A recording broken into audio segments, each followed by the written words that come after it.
Lotshani, ibizo ngulungile Mabhena. Namhlanje akhe siqale amagama esiwasebenzisa mihla namalanga nasikhulumako begodu siwasebenzisa kwangathi atsho into yinye ekubeni akatsho into yinye. Sinegama elithi umthundo negama elithi umthondo. Umthundo mamanzi owakhiphako lokha nawuhlambulukako. Bese umthondo msipha la amanzi la owakhiphako adlula khona. Umthondo ngelimi lesiyeni kuthiwa yi-urethra. Umthondo msipha la kudlula khona umthundo.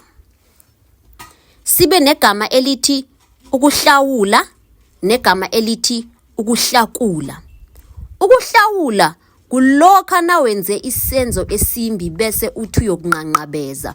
Njengalokha nawuhlawula umuzi ngesibanga sokuthi wenze umlando emzini, njengalokha nawuphule umntwana nofana umntazana wakosobandi idini, uyahlawula lapho. Bese ukuhlakula kulokha nawususa utjani ngelembe nofana ngerharafu, singakumadanisa nokulima esivandeni sakho. Sibe negama elithi ukuthuka negama elithi ukuthukwa. Ukuthuka kulokha nawubethwa livalo, uthukile. Bese ukuthukwa kulokha nawuthelwe ngehlamba, umuntu akutjele ihlamba, uthukiwe.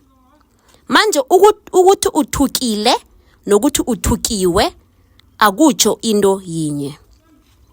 Sibe negama elithi ukukhuza negama elithi ukukhalima. Ukukhuza kulokha nawubabazako. Ukukhuza kulokha nawukhuzelako ubona into bese uhlaba umkhosi uyababaza. Bese ukukhalima kulokha nawubone umuntu enza into engasiyihle bese uyambuyisa umbonise ukuthi awa mna kwethu asenzi ngalendlela. Manje ukukhuza nokukhalima akutsho into yinye. Yeke isifundo sethu selanga siphelela la. Ngibawa ukuthi usubscribe ku YouTube channel yethu ebizwa bona Yikesi Yakwandu.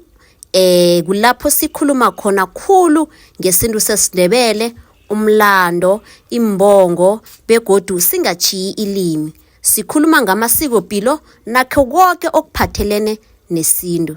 Siyathokoza.